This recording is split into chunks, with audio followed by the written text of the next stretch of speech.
জনপ্রিয় অভিনেতা রাহুল অরুণোদয় বন্দ্যোপাধ্যায়ের মৃত্যু ঘিরে বর্তমানে টালিউড এবং ওড়িশা পুলিশি তদন্তে বেশ কিছু গুরুত্বপূর্ণ তথ্য উঠে এসেছে।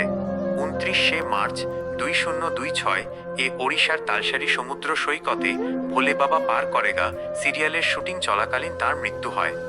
এই মৃত্যুর রহস্য ও সাম্প্রতিক আপডেটগুলো নিচে দেওয়া হলো। মৃত্যুর প্রাথমিক কারণ: দুর্ঘটনাজনিত ডুবে মৃত্যু।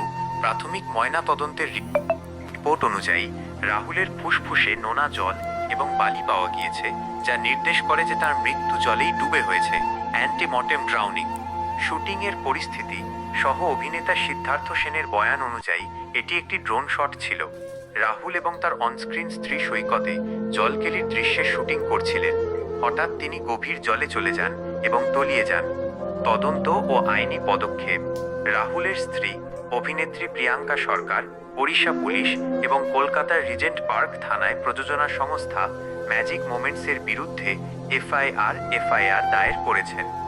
প্রিয়াঙ্কার অভিযোগ এবং তদন্তের মূল কেন্দ্রবিন্দু হল অবহেলা ও গাফিলতি।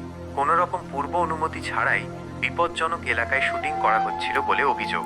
সুরক্ষার অভাব: অভিযোগ উঠেছে যে বিপজ্জনক সমুদ্রে শুটিং করার সময় কোনো লাইফ জ্যাকেট, উদ্ধারকারী দল বা প্রাথমিক চিকিৎসার সরঞ্জাম সেখানে ছিল না। সতর্কবাণী উপেক্ষা: স্থানীয় বাসিন্দারা সমুদ্রের অবস্থা খারাপ বলে সতর্ক করলেও ইউনিট তা গ্রাহ্য করেনি বলে প্রিয়াঙ্কা তার অভিযোগে জানিয়েছেন।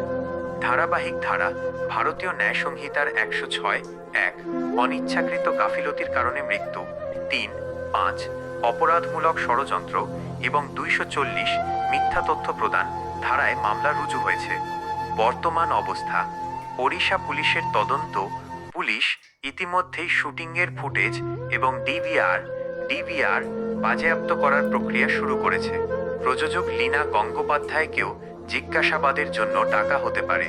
শিল্পী মহলের ক্ষোভ: প্রসেনজিৎ চট্টোপাধ্যায়, ঋতুপর্ণা সেনগুপ্ত সহ বহু তারকা এই মৃত্যুর সুষ্ঠু তদন্তের দাবি জানিয়েছেন। সেটে শিল্পীদের সুরক্ষার দাবিতে 7 এপ্রিল থেকে টালিউডে কর্মবিরতিও পালন করা হয়েছিল।